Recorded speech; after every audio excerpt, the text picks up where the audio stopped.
дар шаҳри Душанбе аввалин анҷумани Федератсияи пойга ва бузкашии Тоҷикистон дуир гашт. Дар анҷуман раиси Федератсияи пойга ва бузкашии кишвар Суҳроб Рамазонзода ва аъзоёни созмон аз тамоми минтақаҳои ҷумҳурӣ ширкат намуда, масъалаҳои мубрами ин риштаро мавриди баррасӣ қарор доданд. Масъалаи якуми рӯзномаи ҷаласа ин тасдиқи оинномаи нави ташкилоти ҷамъиятии Федератсияи пойга ва бузкашии Тоҷикистон пас аз таҳрир буда, якдилона аз ҷониби иштирокчиёни анҷуман пазируфта шуд. тибқи қоидаҳои нав баъзе маҳдудиятҳо дар баргузории мусобиқаҳои пойга ва бузкашӣ ҷорӣ гардида, ҳамзамон барои чобуксаворон бинобар қоидаситези кортҳои зарду сурх муқаррар гардид. шавқу рағбати мо бисёртар барои аспарвариву бо ҳамаи асбозӣ аз солҳои кӯҳан, аз авлоду аз ҳамун зотҳои мо аз пештар аз бобию бобикалонҳои мо ба мо мерос мондааст. мисоли худи ман ҳам тӯли як 30 сол шуд ки мисол асбозӣ кардастам. Асбозӣ кардастем.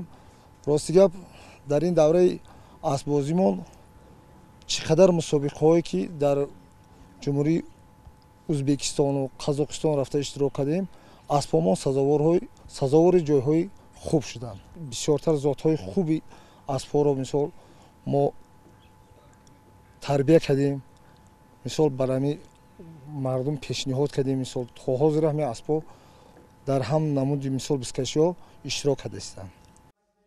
Аспсаворӣ яке аз навъҳои варзиши миллӣ буда, аз қадимулайё мардумони Осиёи Марказӣ бештар дар фасли зимистон ва ё ба муносибати ҷашнҳои махсус байни ҳам мусобиқаҳо ташкил мекарданд. Дар замони соҳиби истиқлолӣ бошад, ба хотири эҳёкунии намудҳои миллии варзишӣ ба ин ришта диққати махсус равона мегардад. Пайваста дар арафаи ҳама иду ҷашнҳои миллӣ пойгаи асбдавонӣ рӯйдаст гирифта шуда, аспсаворон аз тамоми манотиқи кишвар барои ҷоизаҳо мубориза мебаранд. Бо ташаббуси роҳбарияти федератсия ба хотири ба талаботи муосир ҷавобгӯ намудани фаъолияти созмон, логотип ё рамзи федератсия таъсис дода шуда, ба хотири тарғибу ташвиқи аспсаворӣ ва инъикоси фаъолияти федератсия сомонаи расмӣ ва дар шабакаҳои иҷтимоӣ саҳифаҳои расмӣ кушода шуданд.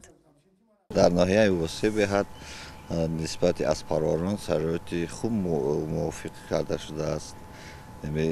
аспарварон бисёртар стадионҳои хуб, дастгириҳои хуб мешавад аз ҳама тараф ба нисбати аспарварон ва палвонон.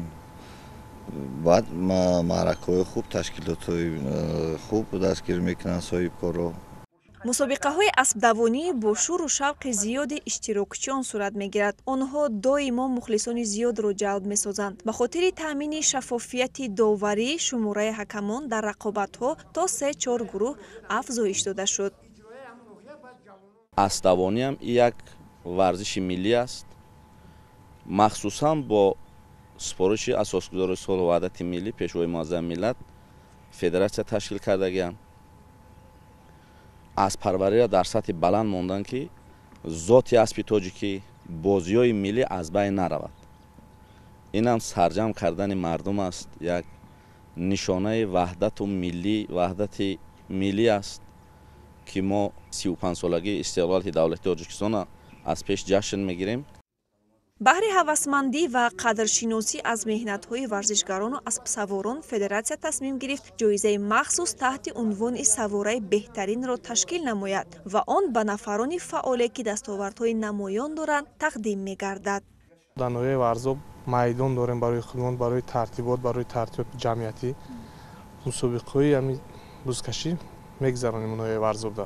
тибқи оинномаи федератсияи пойга ва бузкашии республика ҳамаша шинос шудем. беҳад чизои хуб барои аспарварон, барои бузкашон пешниҳод кардан.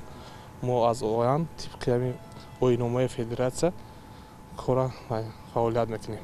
миннатдории худро барои асосгузори сулҳу ваҳдати миллӣ, пешвои муаззами миллат муҳтарам Эмомалӣ Раҳмон мерасонам ки барои мо аспарварон, бузкашон, пойгачиён беҳтарин шароитҳои хуб муҳайё кардан миннатдории худмонро мерасонем.